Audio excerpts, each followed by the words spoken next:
She was a devoted young mother, doing her very best. She definitely took motherhood very serious. It was all about her 2-year-old son. But she wouldn't live to see him turn 3.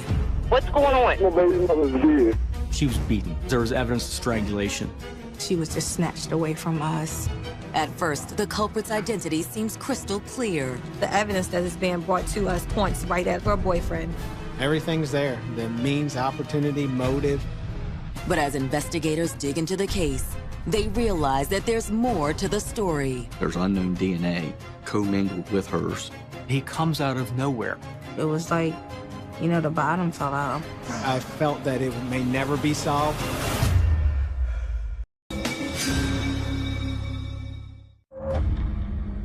June 7th, 2004. It's a quiet summer day in the sleepy Chesapeake Bay town of Cambridge, Maryland. But at 1:20 p.m., a frantic call to Dorchester County 911 shatters the afternoon calm. Dorchester County 911, you need police call. Hello? You gotta calm down, tell me what's going on. The caller has difficulty maintaining a conversation with the 911 operator. It's wailing, it's uncontrolled, it's hysterical, it's confused. What's wrong? Somebody,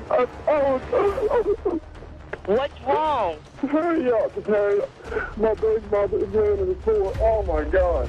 He could barely even get out the words to say what was going on because he was so disturbed. Where? Downstairs apartment. He asked the neighbor what the address is, and ambulance and first responders are dispatched. Hurry up. Okay, they're coming. When responding officers arrive outside the Leonard's Grove apartment complex, the caller, 24-year-old Alonza Dennis, immediately flags them down. She's in there! Hey, just stay out here, okay? Okay. First responding officers, one of their obligations first is just to check out the scene to see if there is a public safety threat. But 22-year-old Taishika Askins is the only person inside the apartment, and she isn't a threat to anyone. They checked for signs of life, realized that she was deceased. They were running major crimes. We believed at that time a homicide that occurred. Taishika Askins grew up in Cambridge, raised by her loving mother, Diane. They were close. She loved her daughter. She wanted things to be just so for Sheikah. You know, she always worked very hard to provide for her. The nurturing environment her mother created helped shape Taishika's personality. She was just a fun, bubbly person, you know.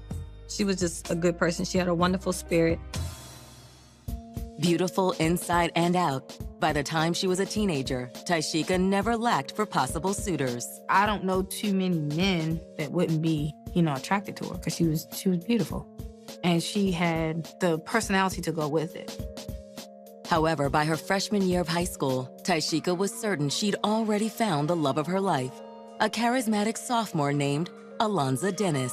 He was on the wrestling team. She just found that he was cute. Oh, hey, Alonza. Still on for Friday? Yeah, I'm not too busy. The two hit it off right away. They began dating and continued to date all through high school. They would go out to eat, go shopping, that kind of stuff. I mean, they spent a lot of time together. Once they started dating, they were like Velcro.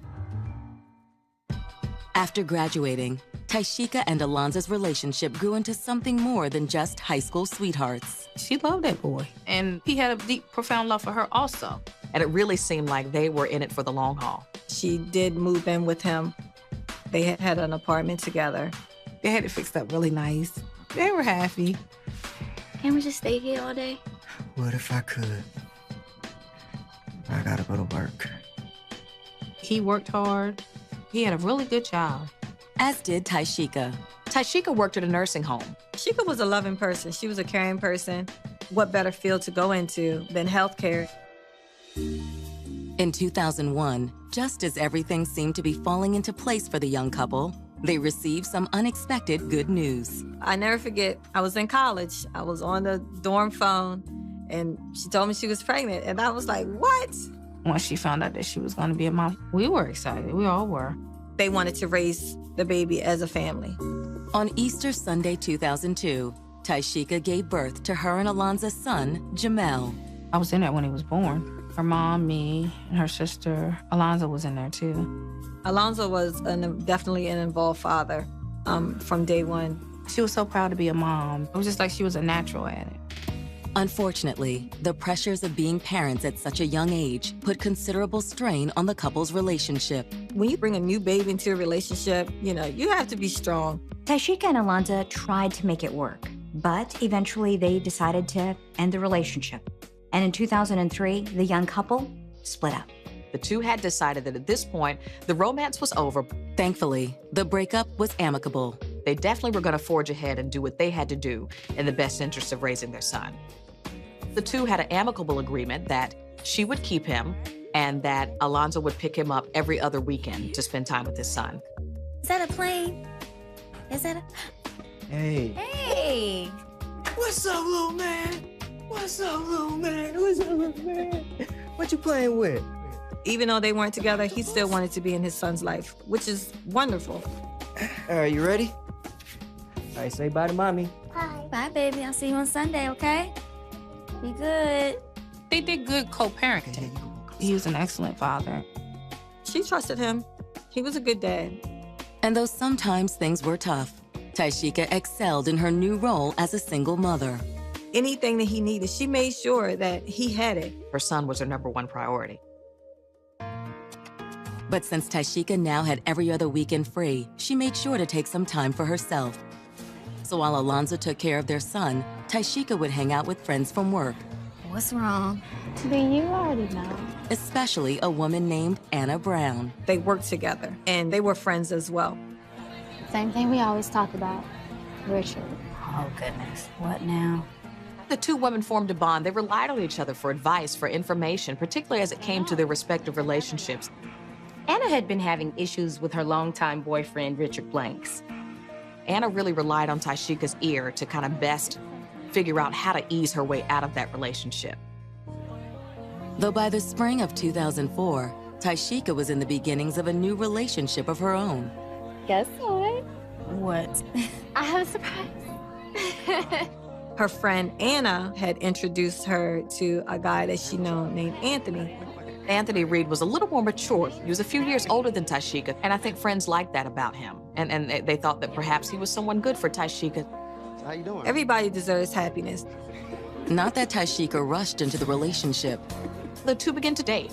Wasn't very serious. She really wanted to take things slow. They were getting to know each other. They had went out on a couple dates, but nothing more than that. But this budding romance would never make it to the next level. All right, see y'all later.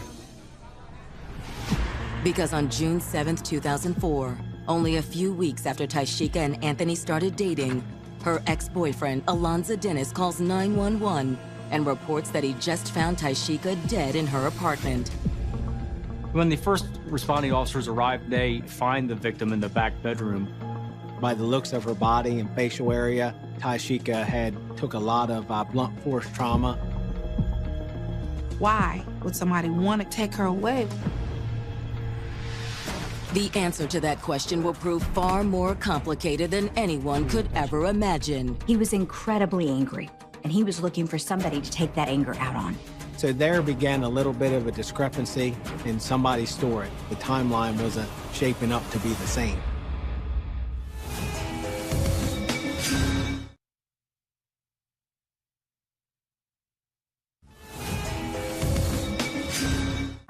In the summer of 2004, 22-year-old Taishika Askins has just embarked on a new chapter in her life. She was in a good space.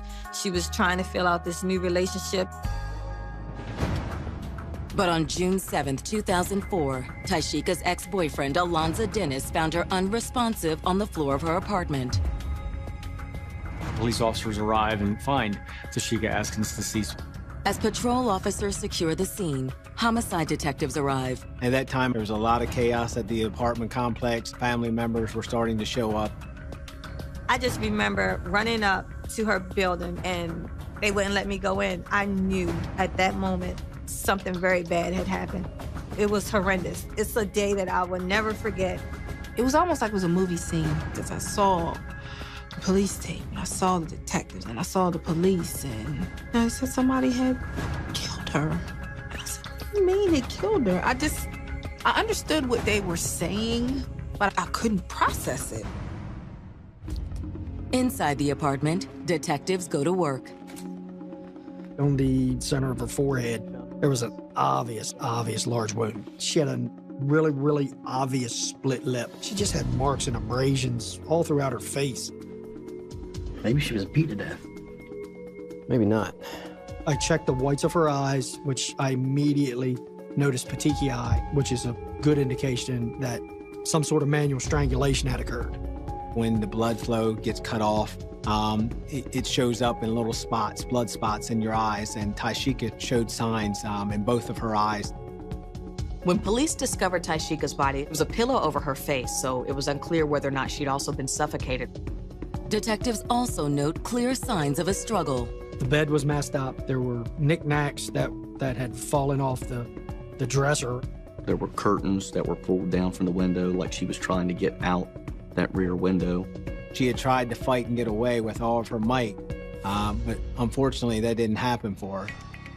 We were just trying to play back like, you know, who would want to hurt her? She didn't owe anybody any money, didn't have any enemies. She did not fit the profile of a victim. And I'm just like, something is wrong. Something is not, adding up. Who was responsible for this savage attack on Tyshika? Hoping for answers, detectives turn to the man who made the 911 call, her ex-boyfriend, Alonzo. He's pretty distraught on the scene. Sir, I realize this is a difficult time for you, but I'm gonna need you to come down to the station with us and give us your statement. Okay. We wanted to talk to him more about the situation that we had and what he knew. Alonzo leaves their son with Tyshika's family and accompanies detectives back to the station. Meanwhile, the CSI team goes to work, preserving what could be the key evidence to catch Tyshika's killer. When you have a struggle of that type, we hope that our victim is able to scratch the subject enough to where we can get skin or blood under her fingernails. The medical examiners will clip the nails and conserve the DNA to compare it when we find suspects.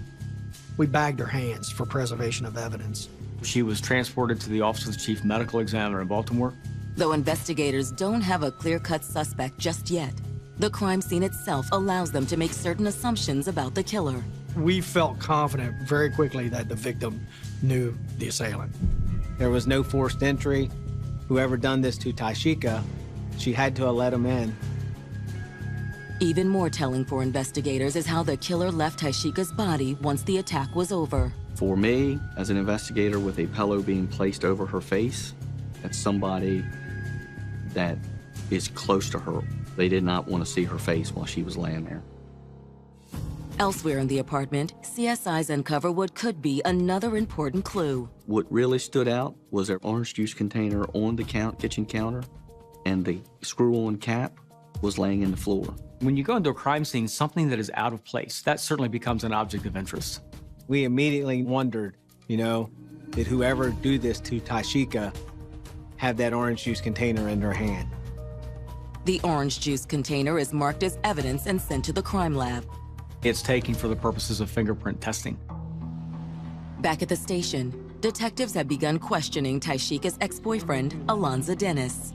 Alonzo Dennis was noticeably upset, but cooperative. All right, so when did you last speak to Tyshika? Spoke with her the night before at 7. She promised she'd pick up my son from my mom's house at 11 the next day. Apparently he had the son that weekend, and she was supposed to pick him up. And what did you do? Dropped my son off at my mom's house, and I went over to my girlfriend's house. Were you there all night? Yes, sir. He woke up the next morning, went back to his mom's house, and his son was still there. He called for Tyshika, but she did not answer the phone. And that's when he gets the child together and drives the child back to Tyshika's residence.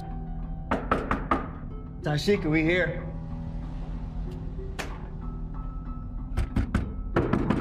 Tyshika! He knew something just was not right.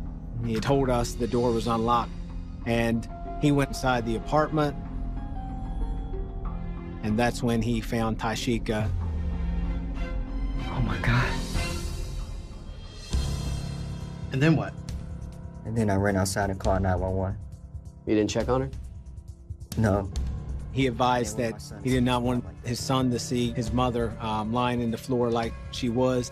Alonzo's story seems plausible to detectives, but that doesn't necessarily mean that it's true. It's obvious from the apartment that she knew who her assailant was, and he was the one who found her body. So it just keeps coming back to him. Even if you have no reason to suspect anything about him, he is a fairly central part in her life because they have this child together. We believed at the time some type of domestic dispute went awry, and she was beat. How would you describe your relationship with Tyshika? We weren't in a relationship, but we got along. Did you have any involvement with Tyshika's death? What? No way. What we're trying to do is just trying to get as much information on their relationship, on Tyshika, on him, on the son, the family situation. Alonzo not only denied having anything to do with the murder, he was anxious to prove it too. When I asked for a DNA sample, he more than willingly gave it to me. We also get his fingerprints completed, and they were sent off. Can you think of anyone who would want to harm Tyshika? No, I can't think of it. Everyone likes her, but I think you should talk to her best friend, Anna. She knows her a lot better. Anna Brown was one of Tyshika's best friends. Alonzo told detectives that if anyone knew about drama in Tyshika's life, it would be Anna. Detectives let Alonzo go and begin following up on the information he's given them, starting with his alibi. The detectives called Alonzo's new girlfriend, Rachel Jennings, to see if her story matched his. She verifies that Mr. Dennis was there at her residence. Rachel told detectives that she and Alonzo went to bed around midnight and then he left to go back to his mother's house the next morning. It seemed like Alonzo was telling the truth, but there was a chance that Rachel was covering for him. Until the DNA was analyzed, they couldn't rule him out as a suspect. But before the analysis of Alonzo's DNA is complete, another potential suspect will be thrown into the mix. She was in the beginning stages of dating a guy. I immediately went back to all my notes thinking, where did I miss? We missed his name somewhere, and no, his name never popped up.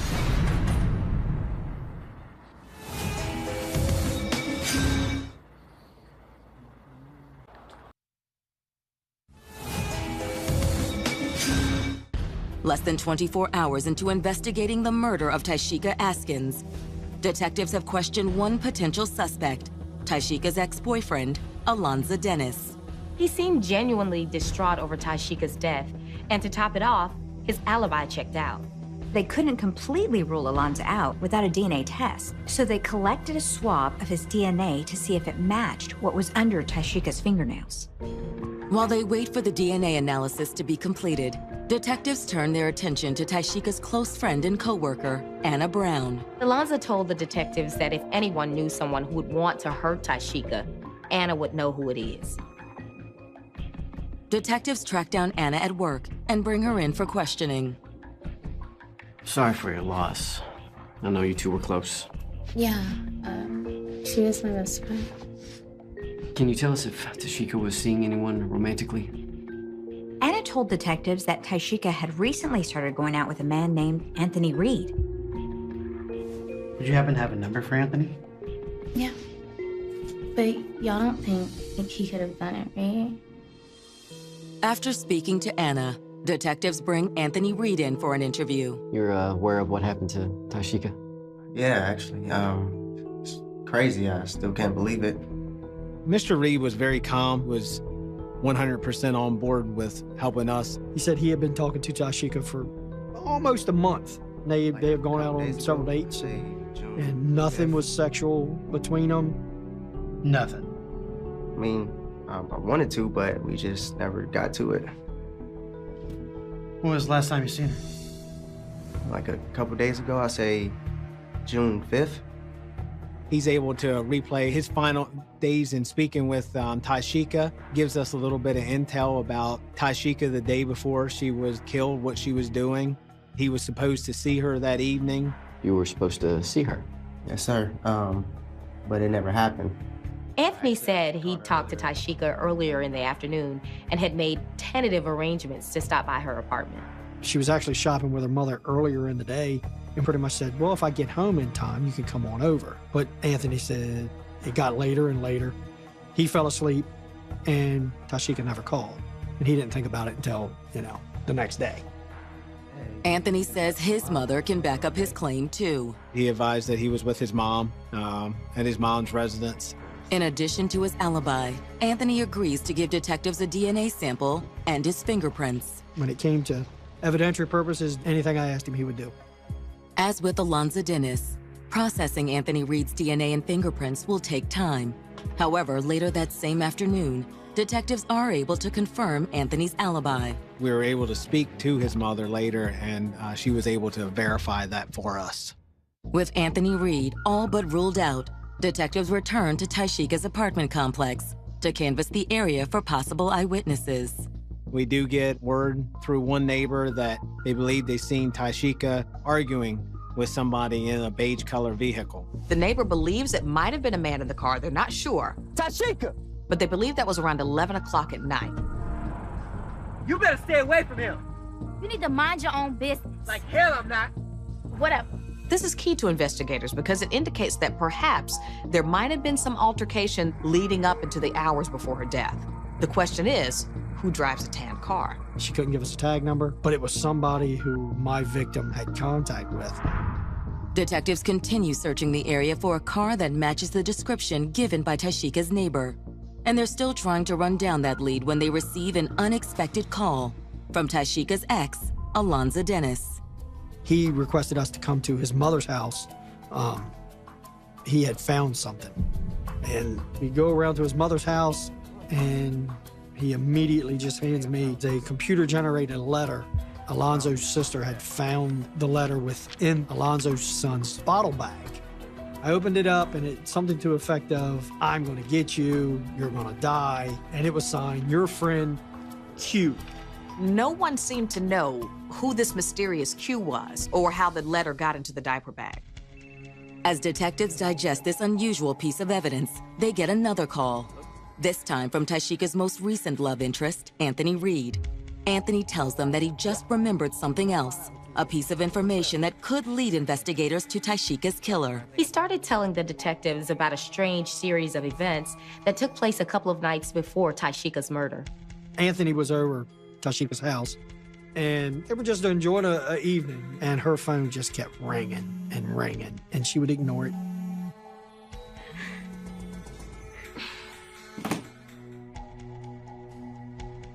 You want to get that? No, I'm good.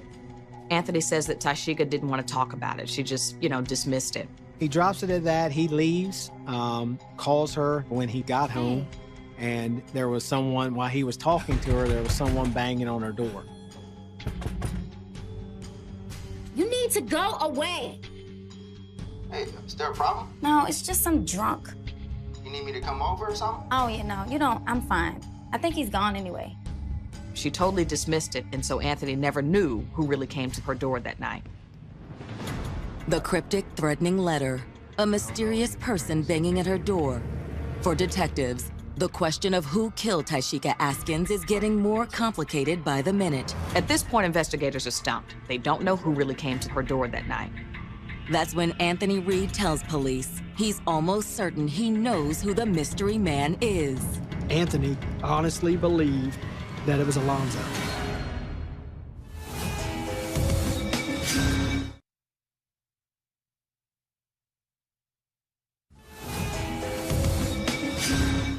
A little more than 24 hours after Tyshika Askins' murder, her new love interest, Anthony Reed, has given police some game-changing information. Anthony believed that Alonzo had in fact found out that Tyshika had moved on, and he was just having a tough time letting go. Tyshika!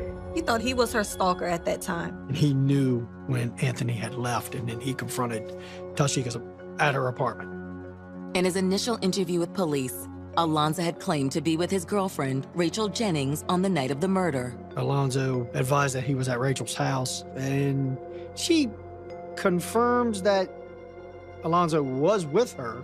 However, part of their alibi was that they'd gone to sleep. Could Alonzo have actually slipped out, committed the murder, then been back in bed by the time Rachel awakened the next morning? It still wasn't enough to justify arresting or charging Alonzo with Taishika's murder, but it was enough to put him high on the detective's radar. The following morning, investigators received the results of Taishika's autopsy. The medical examiner concluded that she had died from blunt force trauma as well as strangulation. But it was her estimated time of death that actually intrigued the investigators. According to the medical examiner, she died early the morning of June 7th. It fell within the window of time he said he was asleep, which was a very flimsy alibi. Adding to the suspicion surrounding Alonzo is the unusual letter that his sister supposedly found in Alonzo's son's bottle bag. The letter was processed, and it was totally clean of anything of evidentiary value. And I found that hard to believe. I mean, every piece of paper sitting on the table holds some sort of evidence on it. This one had none. Zero. Police believe the letter was intentionally put in the diaper bag to misdirect the investigation so that Alonzo wouldn't be implicated in this crime. With Alonzo back in their crosshairs, detectives begin interviewing members of his extended family. When they did that, a family member revealed a curious fact about Alonzo's movement the night of the murder, a fact Alonzo failed to mention to police. A cousin of Mr. Dennis's, he tells us Mr. Dennis had actually borrowed his car that evening. They had switched vehicles, and that Mr. Dennis was out and about in that vehicle. What color is it? It's a tan or beige car. Which was also the same color of the car that the neighbor saw Taishika arguing with someone in the night that she was murdered. You put all these pieces together, and you can see that after a while, the investigation starts looking in a particular direction. But that's not the only thing that casts a cloud of suspicion over Alonzo. We received a phone call in reference to Alonzo possibly having injuries on his body. And the call that we received was a tip that Alonzo had mysterious scratches. She was fighting for her life. Did the scratches come from her? Well, that's definitely a lead that I'm going to follow. With evidence mounting, detectives bring Alonzo in for another round of questioning. We got Alonzo in, and when I asked him about the mysterious scratches, he literally looked surprised. Me? We asked for consent to view his body for any scratches or marks, at which time he took off his t-shirt. The small of his back, he had a scratch right at the waistline. And it was a pretty good long scratch. And then under his right bicep, there was another scratch. The scratches seemed to be a few days old as well. When we asked him about it, what really made it worse, he just could not give an explanation for any of the injuries. Not, I stepped in the woods, I hit my hand on the wall, nothing. He had no clue where they come from. And the scratches aren't the only things Alonzo can't explain. He can't give us a solid reason of why he forgot to tell us about his cousin and the vehicle. I still distinctly remember him making the statement, "Oh, I use it so nobody knows who I am." It's a terrible answer. Just raises the suspicion. Gotta be honest, you're really starting to look like you're involved on this. No. You willing to prove it? We offered him to take a polygraph. Help yourself out. And he flat out denied. Despite Alonzo's sudden refusal to cooperate, detectives don't have enough to make an arrest. At least not yet. The detectives decided it was time to circle back to the evidence they'd collected at the scene. The orange juice container came back with 2 prints, Taishika's prints, and another unknown print. They never came back to Alonzo Dennis. It was entered into the state police database. There was no match at that point. Still, the fact that Alonzo's fingerprints aren't a match isn't enough to rule him out as a suspect. Rather than fingerprints, detectives believed that DNA found under Taishika's fingernails would identify her killer. Of course, DNA evidence, it's not like the movies. It takes some time for DNA to come back. While they wait for the DNA results, detectives reach out to Taishika's friends in hopes of learning more about her relationship with Alonzo. Taishika's friends and family believed that although he was dating a new woman, Alonzo was still a bit too clingy and jealous, especially once Taishika started seeing Anthony Reed. I did mention that he had some issues with her dating Anthony.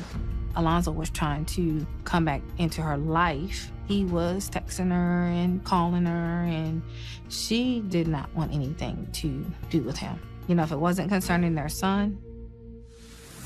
According to Taishika's friend Danielle Gaines, Alonzo not only refused to accept Taishika's rejection, he basically began stalking her. He would ride past the complex to see if her car was there at the house. I know there was an instance where Alonzo had just popped up at the house. Tashika! Danielle's account seemed to fit with what Anthony had already told detectives. Taishika Askins was beaten and strangled to death, but did Police Alonzo in take his Maryland have zeroed in on a prime suspect? He was jealous. Every he angle wanted we her looked at, to be with him kept and coming him back to only. Alonzo Dash. Everything just kept But the pointing back to detectives were Alonzo, still back to waiting for what Alonzo, could back be to considered Alonzo. definitive proof. Analysis of the DNA that was found underneath Taishika's fingernails. As they await the results of the DNA analysis, detectives obtain a warrant to search Alonzo's apartment. We found what we believe to be blood evidence. We found blood on a sock, on pants, on the shoes. All that was collected. All that has to be sent off, to the State Police Crime Lab. Confronted with the evidence, Alonzo makes a surprising announcement. And he tells us that he wants to take a polygraph test right then and there. But when the results come back, it's more bad news. He did not pass the polygraph. Is it admissible in court? No, but it's an investigative tool that we use. And he didn't do real well on it. However, with so much circumstantial evidence pointing at Alonzo, investigators feel confident enough to issue a warrant for his arrest. Well, us as investigators thought, we've done this. We've worked this case. We figured out who the killer was. And, we were excited to let the family know. And my heart at the time didn't want to believe that that would be something that he would do. He was arrested, charged with murder, and put in jail. But in January 2005, 2 months after Alonzo's arrest, the case takes a stunning turn. The DNA results come back, and to everyone's surprise, they do not match Alonzo Dennis. And it wasn't Taishika's blood on Alonzo's clothing either. What we believed to be blood was blood. It was animal blood. The DNA does not match. We've got to cut him loose. And though no one ever admits to writing the cryptic letter, detectives have a theory. I honestly believe that someone within Alonzo's circle was trying to taint the case with falsifying evidence to protect Alonzo. For Taishika's family and friends, it's a devastating setback. It was very hard. I mean, a lot of sobbing. It was because we were back at square one. Detectives are just as dismayed by the prospect of starting over. They conduct DNA samples on any and everyone in Taishika's life. We had to bank on the forensic evidence and hope that something would come back for us. Friends, family, co-workers, neighbors, anyone that would have come into any type of contact with her in the days and weeks preceding her death. But still, they get no hits. Months pass, and there are no new leads in the case. I felt that it may never be solved. Finally, in September of 2005, detectives catch the break they've been waiting for. September the 14th of 2005, we got a phone call from the State Police Crime Lab indicating they had a match on the fingerprint. The fingerprints from the orange juice container were still in the state's database. And they've just been matched to a man named Richard Blanks. Sometime between when the murder happened and September the 14th, Mr. Blanks had applied for a job at a youth detention center. He was fingerprinted for that job. They were put in the system, and that's how the fingerprint hit came back. The result sends detectives scrambling. We're trying to figure out who Richard Blanks is and how he ties to Taishika. His name never came up throughout the whole entire investigation. However, when detectives start digging, they soon uncover a connection to Taishika, her friend and former co-worker, Anna Brown. His girlfriend was friends with our victim. So at that point, everything started to kind of come together a little bit. But does the fact that Richard's fingerprint is on the juice container found in Taishika's apartment make him her killer? Anna was dating Richard. Anna was friends with Taishika. It was totally possible that Richard came over one day with her. To learn more about Richard Blank's connection to Taishika, detectives again turn to Anna Brown. Are you still seeing Richard? No. We broke up. There was some domestic violence issues between Anna and Mr. Blanks. But he did know Taishika though, right? Yeah. They would all hang out together. Tyshika would actually come over to Anna's and Richard's residence some Sundays. Did he ever go to her place? I can't really say. You don't know? No, I can't say. She basically didn't want to tell us anything. I believe it was just fear of Mr. Blanks. However, what Anna Brown has told detectives is enough for them to press the case against Richard Blanks. We obtained a search and seizure warrant for a DNA sample from Mr. Blanks.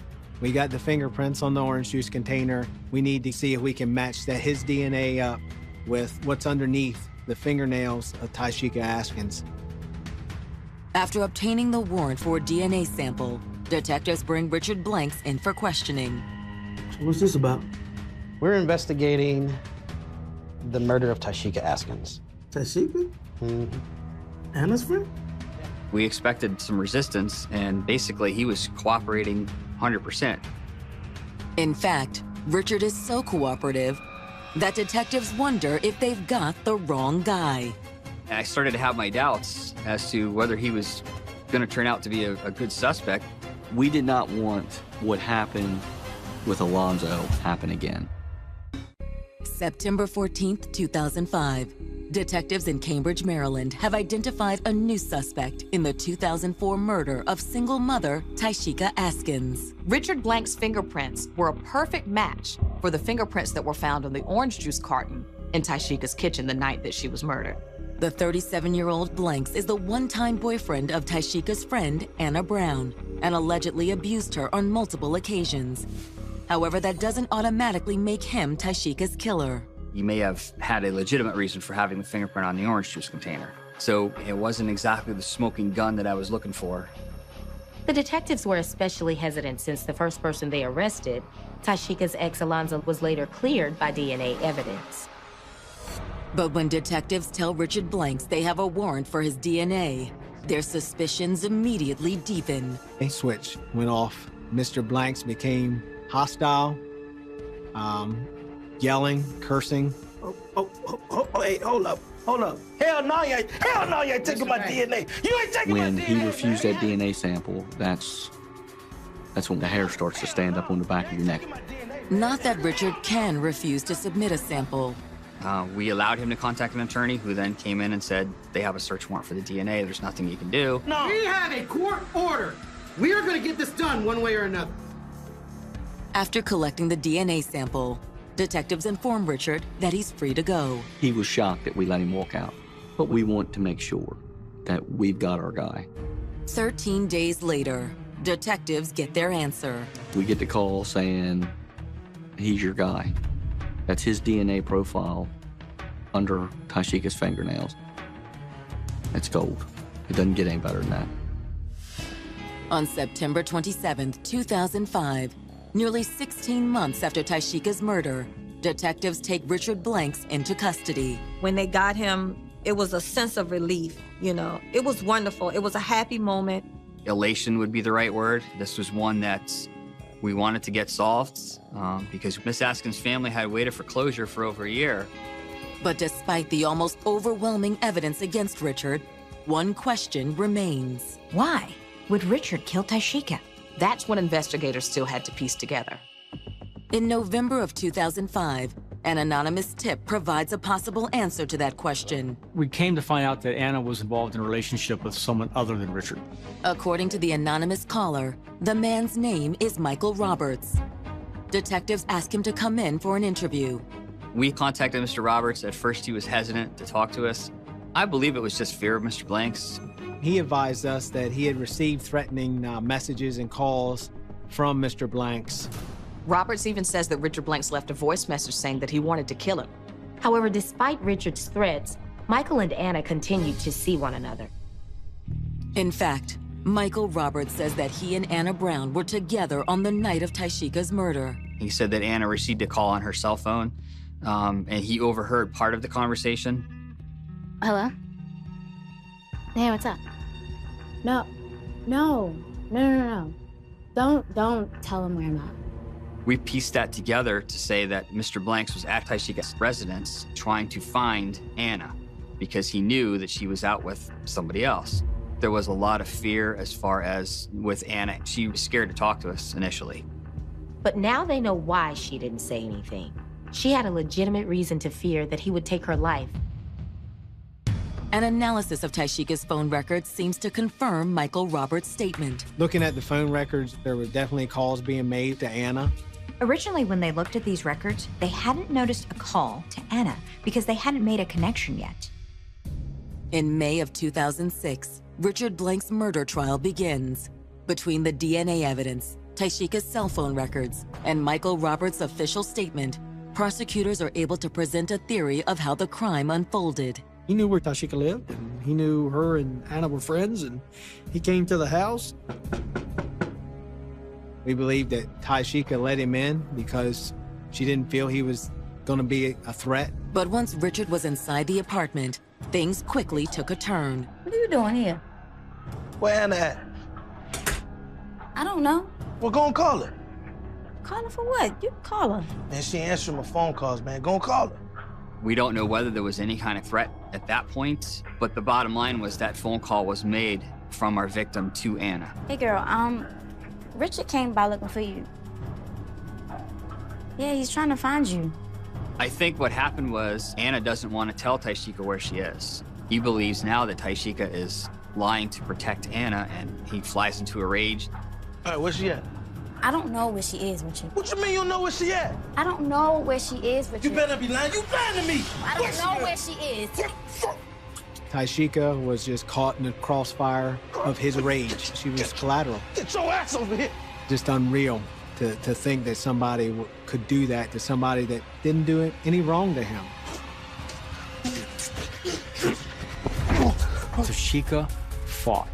She fought for her life. And I asked the jury to imagine her trying to defend herself and just picking up a little bit of his DNA along the way.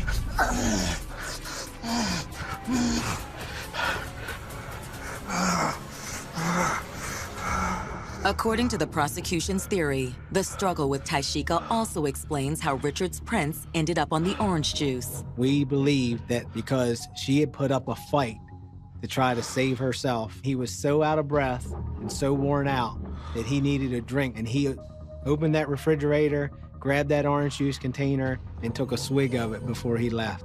And if he hadn't have done that, who knows if we would have ever found Richard Blanks. It's a compelling story, but is it enough to convince the jury? When Richard takes the stand in his own defense, he says there's a perfectly legitimate reason for the forensic evidence found in Taishika's apartment. He claimed they had, in fact, engaged in some sexual activity. Richard Blanks tells the court and jurors, that's why my DNA is underneath her fingernails. And the defense suggests that soon after Richard left, the real killer arrived. The defense was pointing the finger at Alonzo Dennis. That's a valid tactic in a case like this. Rarely is the defense attorney in a homicide case presented with the fact that someone else was already accused by the police. And I had to explain to the jury that the system looked at Alonzo Dennis, but that when the evidence went someplace else, that the system did what it was supposed to do, that police and prosecutors followed the evidence. But will the jury do the same? On May 31st, 2006, they find Richard Blanks guilty of first-degree murder. He was sentenced to life in prison. That was a huge relief. It was wonderful. It was a happy moment. We felt justice was served.